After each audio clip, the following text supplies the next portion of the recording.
What we are seeing is a strong economy, a resilient economy, and particularly in light of the very significant headwinds that we are facing right now in a turbulent global economy and rainfall that has been deficient over the last 2 monsoons. To see the strength that we are seeing in manufacturing and services really indicates that the demand drivers and the underlying growth engines in the economy are actually quite robust right now. You know, given the robustness and given the optimism around that number, why is it that fiscal year 16 estimate according to the CSO lags your own estimate, and also of course that of the RBI? They are the hawks, so to say, but you're the more optimistic guys. What is it that the CSO believes will happen which you don't seem to? They believe that the Indian economy is going to grow at 7.6%. According to the government's own conservative estimates, it's going to be between 7.1 to 7.5%. Well, we are building in a bit of a buffer. We have to see what happens with the current harvest. Obviously, we've got some indications that because the winter wasn't as cold as people would have liked it to have been, that there may be some further rural distress. So we built in a bit of a range. Obviously, the CSO is the most neutral and most reliable observer and monitor of these trends, and so ultimately we all have to see what numbers they come up with. But as you know, they have gone back and revised the numbers for Q2 as well as Q1.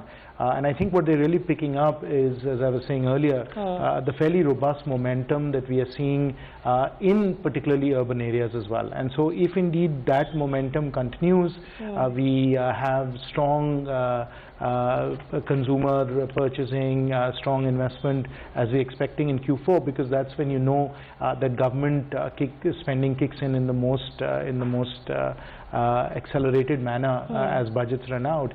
You could see a bit of a boost towards the end of the year, actually in the final quarter of the fiscal year. You know, but I must be the devil's advocate, and I must ask you at this point in time that the data that has been put out and the optimism that is being referred to is at odds with what you see on the ground. I mean, exports continue to be very weak. Railway freight hasn't obviously picked up. Cement orders, investments, the whole order book scenario is still as tepid as it used to be. What has then changed on the ground? And if you actually look at these numbers, and this is where I would want you to weigh your economists' hat to say, you know, agriculture, yes, has grown better. Manufacturing, of course, is the big surprise, 12.6. We've spent some time talking about this, but services has dragged. How is it then with only these two components, which don't form as much as services do in your GDP growth figures, the weightage, you were going to grow at better numbers? So, Priya, you know, I'm just a simple-minded engineer, so I can't do all the highfalutin analysis that my economist colleagues do. So I just go with two simple things here. The first thing I look at is the actual composition of GDP, and if you look at the composition of GDP, you know as well as I do that services plays a disproportionate role, a much larger role than either manufacturing or agriculture. And we are seeing actually continued strong growth in services, and that has been sustained for now several quarters. So we are continuing to see that, and so you have to look at the composition of GDP, which is the first simple fact. The second simple fact that you have to consider is what GDP represents is the value add in the economy. That's right, yes. And with commodity prices coming down as much as they have, particularly oil prices and so on, really what the GDP growth numbers are picking up is that our economy is actually adding a considerable amount of value. So it's not just about the physical indicators, it's not just about the freight shipments or the unit volumes, it's really about the value add in the economy right now. And that, in fact, again, because of services and manufacturing and other areas which do add a lot of value, is quite robust as a result of that. So I think we should not be unnecessarily misled by the fact that volume numbers are still somewhat sluggish, which they are, of course. That's right. But value addition, you think, is making up for it. But value addition is, and you can see that in profit margins for many sectors. The other thing, of course, is that people often look at certain sectors of the economy which are commodity related. So, for example, steel or aluminum or the oil industry. They see the slowdown there, and from that they just extrapolate for the entire economy. So, we have to really step back from that. We have to look at the numbers in aggregate, the numbers in total, and then we have to see that there are in fact many sectors of the economy that are doing quite well, whether you look at it in terms of value-added terms or even in volume terms. For example, if you look at passenger traffic in airlines, that's growing 20% a year. Yes. You look at shipments of commercial vehicles, those are growing at 8 or 9 or 10% a year. You look at passenger cars, those are growing quite strongly. You look at various other consumer-linked goods, those are also doing quite strongly. So again, we have to really look at the numbers in aggregate as opposed to being overly driven by weakness in certain parts of the economy, which of course exists. So I get your point about value addition versus volume growth, and obviously volumes haven't picked up, and the picture will look a lot rosier when they do. But let me just quote a brokerage report early this morning on the GDP numbers, and it says another head-scratching set of data that has been reported by the CSO. I think JP Morgan has put this out, and they very strongly argue that it's the negative deflator which is causing Q1 and Q2 to look so good, 7.6 to 7.7%. Will you argue against that? I would say that it again comes back to the point that I was making earlier, because if indeed you have a negative deflator that's working against you, and despite that you're adding value in the economy, obviously then that will help you in terms of your overall growth number as such.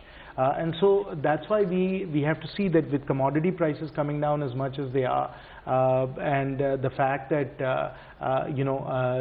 GDP itself continues to do reasonably well, then that will provide an overall boost to the economy for sure. So the flip side to all of this is that while the real GDP is growing and growing rather well, and we've got some tailwinds behind us with that, but what about the nominal GDP? That's growing at only 8.6% versus your budget targets of 11.5%. How does that change the fiscal math? Are you beginning to now worry about that? No, we are not at all worried about the fiscal math. Honorable Finance Minister and I'm going to pick your brains on fiscal deficit, because I think that's going to be the big headline out of this interview. Well, you don't want me to talk about the budget. No, I will not. I will not pick your brains on the budget, but just to get your views on the nominal GDP growth, and that's sluggish. No, the nominal GDP, obviously that's a reflection of the negative deflator that we are seeing. Remember that we are living in unprecedented times.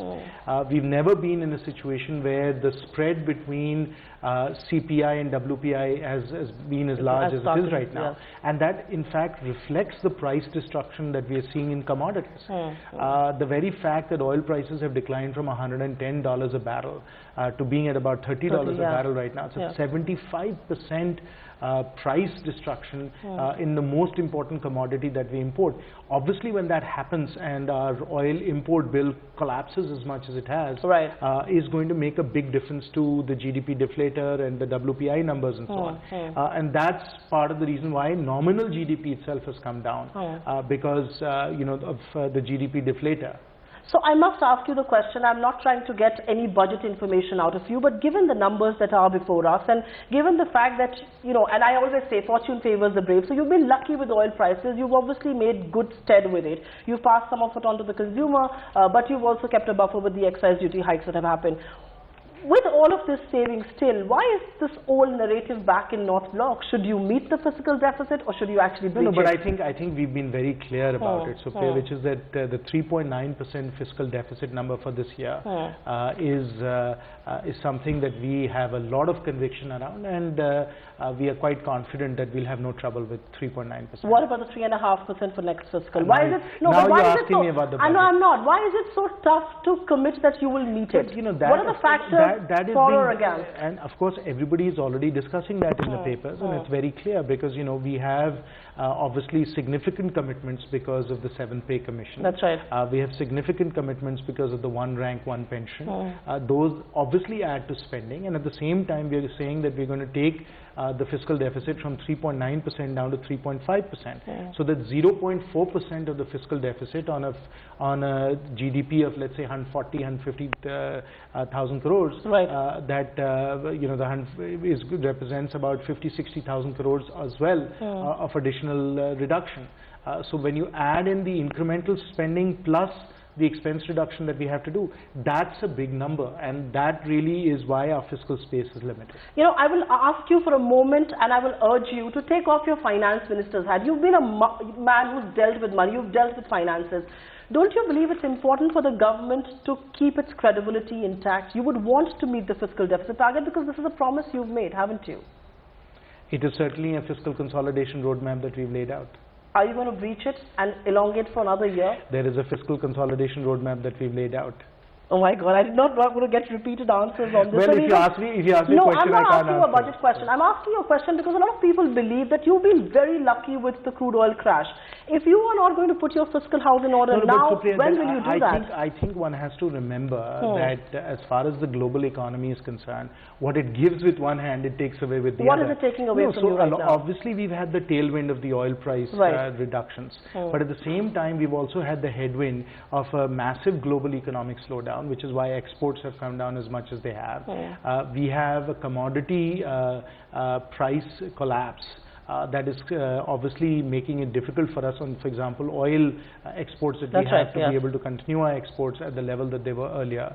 There are certain exports that we used to have for iron ore and so on, bauxite, that we're not able to do now because of the decline in commodity prices. So obviously we've lost as far as those are concerned. And then what people are realizing right now is that there is another channel through which the commodity price declines start to come back and make things difficult for you. And that's through the capital flows channel. That's right. And with capital flows now receding, with investment in oil and in other commodity-linked industries coming down, that is creating, significant stresses in the global financial system that also becomes a headwind with respect to growth. So what you get on the one hand in terms of a lower set of commodity prices, you have to deal with it on the other hand. You think you'll be able to convince markets if you do not meet 3.5% for next year? I'm just asking you. You were a man in the markets. Will you be able to convince? You'll have to wait till February 29th to get an answer to that I'm wondering, do you think you'll be able to convince them? You'll have to wait till February 29th. Okay, let me just move on to the other elephant in the room. And when white papers begin writing about economy on their front pages, it becomes a cause of concern. And the bank NPA issue, so to say, 29 state-owned banks have written off a total of 1.14 lakh crore rupees, screaming headline, a lot more than what they've done in the preceding 9 years. How worried are you about the banking mess? Do you believe we are sitting at the verge of a systemic collapse of sorts? We are feeling a lot more comfortable about the NPA situation now. The worst is absolutely behind us. The problem is well in hand, and we are working very closely with. Find us on Facebook at facebook.com/ETNow and don't forget to click the like button. You can also follow us on Twitter at ETNowLive. To stay updated with all our programming, hit the subscribe button on our YouTube channel by logging on to youtube.com/user/ETNow.